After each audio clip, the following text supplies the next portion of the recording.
Christmas tree and then bust him minutes before the tree lighting. This 19-year-old Somali-born U.S. citizen had a little help from the FBI. The arrest was the culmination of a long-term undercover operation during which he had been monitored for months as his alleged bomb plot developed. In a repeat of the now familiar pattern, the FBI told him they were building the bomb. They went so far as to travel to a remote spot in Lincoln County, Oregon, where a bomb concealed in a backpack was detonated as a trial run for the upcoming Christmas tree attack. That way they can show the bomb being detonated on the news later and scare you. The FBI eagerly assisted their clueless Mark when he decided to shoot a video explaining his half-witted act. The half-wit and the FBI operative agreed to meet in Portland, where he allegedly told the FBI operative that he had written articles that were published in the Jihad Recollections, an online magazine that advocated holy war against American infidels and assorted Christmas revelers. His mentally disturbed fantasy, fueled by the FBI's, is reminiscent of the Christmas Day non-bombing attributed to Nigerian Abdullah Muttalib, who is, it was said, planned to take down an airliner over Detroit in spectacular fashion by lighting his underwear. According to the FBI affidavit, the underwear bomber absurd bomb plot began back in August of 2009. It goes through the same story of him being protected by the U.S. government. Ladies and gentlemen, I would never do this, but hypothetically, any of us could go out with $10,000, get to know a local schizophrenic, mentally ill person, and I'll guarantee you buy them enough drugs, enough whiskey, enough liquor, you can get them to walk into a police station and detonate a bomb. Guaranteed. I could march out of this door right now, and in a month, I guarantee you, I could find a lunatic on the streets of Austin. There's thousands of them, because they take care of the homeless here and invite them here, and so mentally ill from all over the country. Most of them are completely out of their gourd, are all over the streets, walking around like zombies, nobody really helping them, nobody getting them off the drugs. I guarantee you, anyone could do this, and it's always the same. Remember back in 2006, there was going to be a jihad of black Muslims that were going to wage war nationwide and overthrow the government?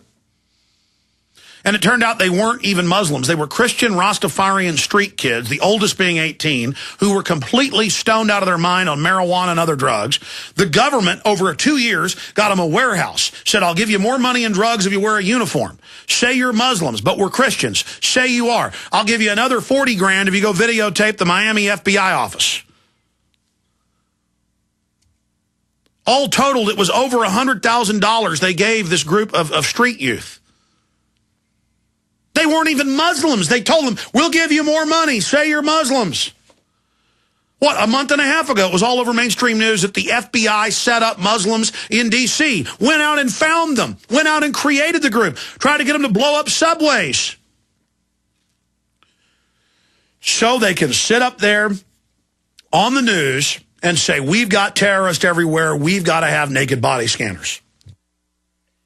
We've got to have internal checkpoints but leave the borders wide open. We've got to continue all these wars.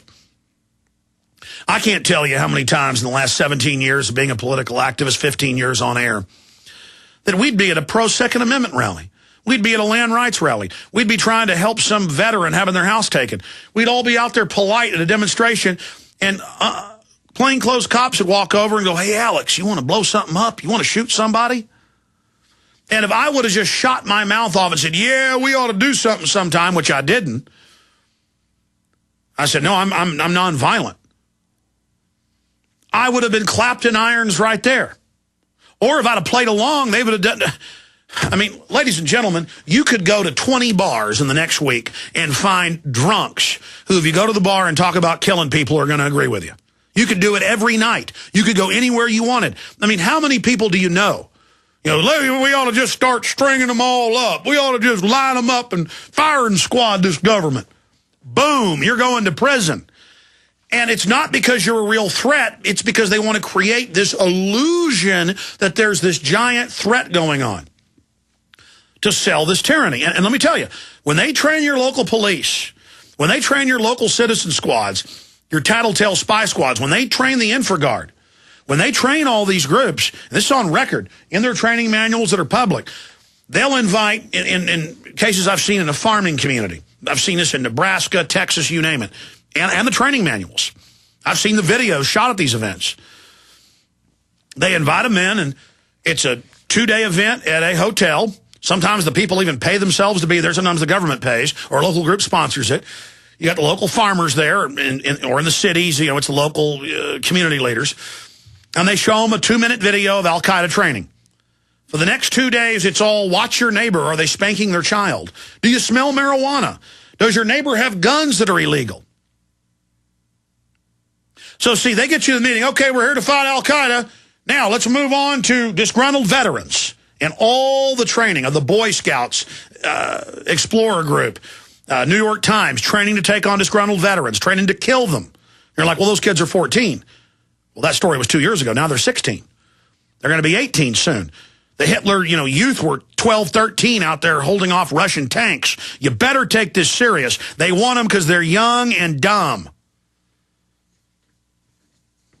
I mean, we know what this is. And so you better know, and the police know this. They're being trained to take on disgruntled vets, conservatives, libertarians. Now, that's treason. This government is running the terrorist and protecting people like this lunatic trying to blow up the Christmas tree. Now, let's get to some good news here for people. Drudge Report has top linked to us all last week, all over the weekend, our story about women now who have, I don't want to get graphic, but women who are having that time of the month and have pads or tampons. When the scanner sees them, they feel them. I mean, that's mainstream news. He linked to our article on that linked to other mainstream articles. They are now asking women, what is that? And the woman goes, are you joking? And one sexual assault victim, they were grabbing on it. They're like, what is that? I mean, what do you think it is, buddy? This is the humiliation. The good news is, though, there has been a total implosion of their system. We first started getting reports of this on Tuesday and Wednesday, that people flying all over said that the machines aren't on, they're not doing pat-downs. It's like going back 10 years ago, everybody's just going through the metal detectors. What does that illustrate? It's not a real terror threat. They knew people were going to protest and bring it to a halt and show the power of the people, so they said, we're not going to fight. Sun Tzu, art of war. If you're outnumbered, if you're going to lose, strategic withdrawal, strategic retreat. That's what they did, a strategic retreat. Rob Dew, Aaron Dykes were out interviewing Russell Means for an upcoming eugenics film in the Dakotas. They had to fly back out of Denver. Same place Michelle and her daughters got groped by the TSA. All the machines off. In fact, I may get them in here in the last segment to tell the story for you, but the point is turned off. Then major newspapers, and we've got them all linked in this article, a whole bunch of papers called and confirmed that they turned off almost all the machines nationwide. And it's not just PrisonPlanet.com that pointed this out today. Also, Politico did. I told Watson Friday to write this story on Monday, and he did. Over the weekend, Politico, New York Times, they concurred. The Drudge Report was the main catalyst, DrudgeReport.com, for this. And the headline is, but we were the blasting cap in the cartridge. The Drudge Report was the powder and the round, and the American people were the barrel that fired this salvo into the globalists in the info war. Drudge fought the TSA, and Drudge won is our article.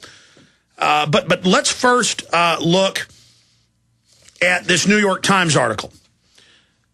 A media false alarm over the TSA. David Carr, so he excoriates all the media. Now listen to this. If a squadron of mad scientists surrounded by supercomputers gathered in a laboratory to try to conjure a single news topic that would blow up large, they could not touch the TSA pat-down story. See? It isn't a squadron of mad scientists conjuring the biggest story ever. It was this radio show, kicked off a month ago. Day after day, Drudge only carried our stories, then others picked up on it, feeding frenzy. And now they had to capitulate. I told you a month ago this was a key enemy weakness. You are now the squadron of mad scientists. How does it feel? See, the globalists have their mad scientists in media. They're mad they don't control what the issues are. They'd rather have us talking about Lindsay Lohan, not real issues, and they're mad.